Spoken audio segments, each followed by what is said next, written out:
Are we in a recession? Are we in a down market? How does that explain properties still getting multiple offers in some case?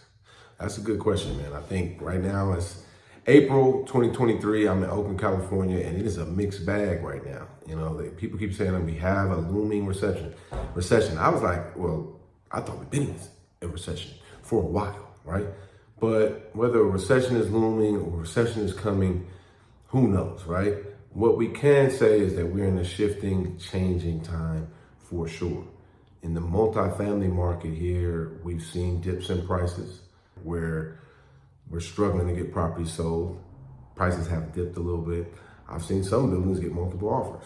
Residential properties and some price points still getting multiple other offers. Some properties are sitting.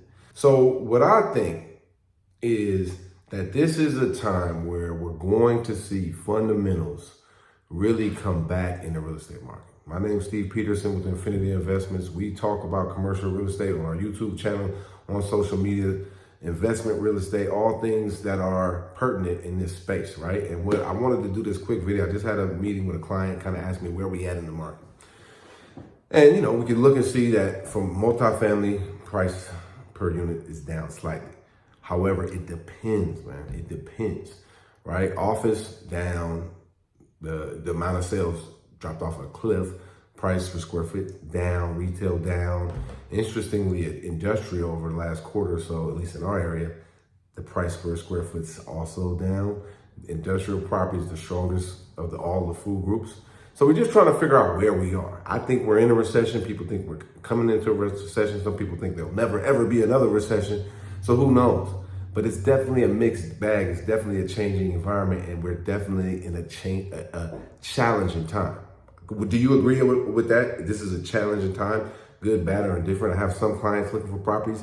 They keep getting outbid. I have other clients where, you know, they're coming in too low, all right? But they're coming in too low based on economics, and sellers, they're not seeing that right now. So how do we navigate through this market as brokers, as investors, developers, as professionals in the business? I think the answer is fundamentals, right? And what do I mean by that? Like when I got into the business in 2003, the first thing I learned in the business was how to do a property analysis, how to analyze income and expense. And I've seen property analysis, the fundamentals, like in the CCIM world, we call it the cash flow model. I've seen that kind of get thrown out the window in 2021. You know, 2% interest rates and EIDL money everywhere, PPP money everywhere. It was, you know, the cash flow model wasn't that important. But actually now it's becoming vitally important. And in my market, what I can give you with my market, we had this thing called the eviction moratorium, which by the way, is as of last week, they have said that's going to end in July, finally put a date on it. But what has been during this time is that, hey, look, you have not been able to evict tenants for any reason. Now, outside of health and safety issues for non-payment of rent, you ain't been able to evict nobody, right?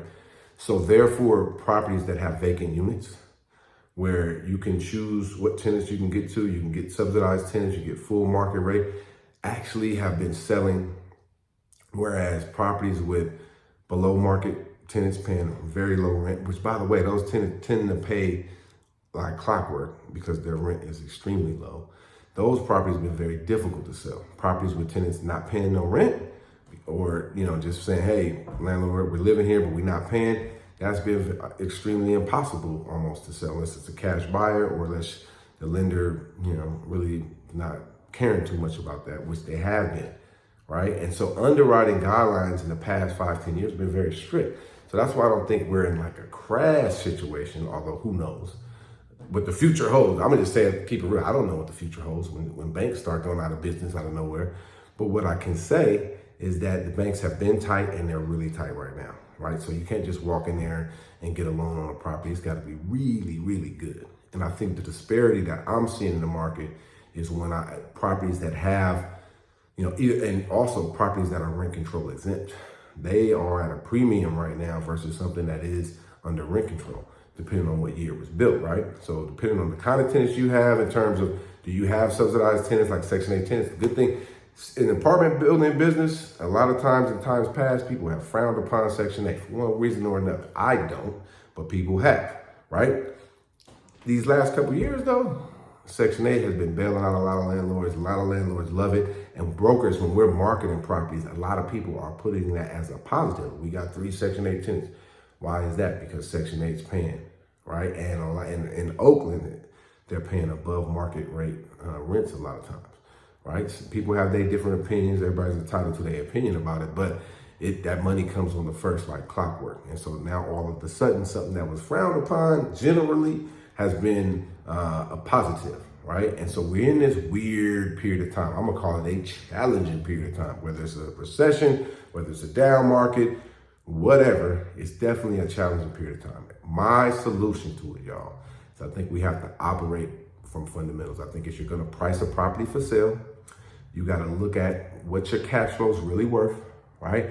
There's no dumb money floating around paying you extra like there was in 2021.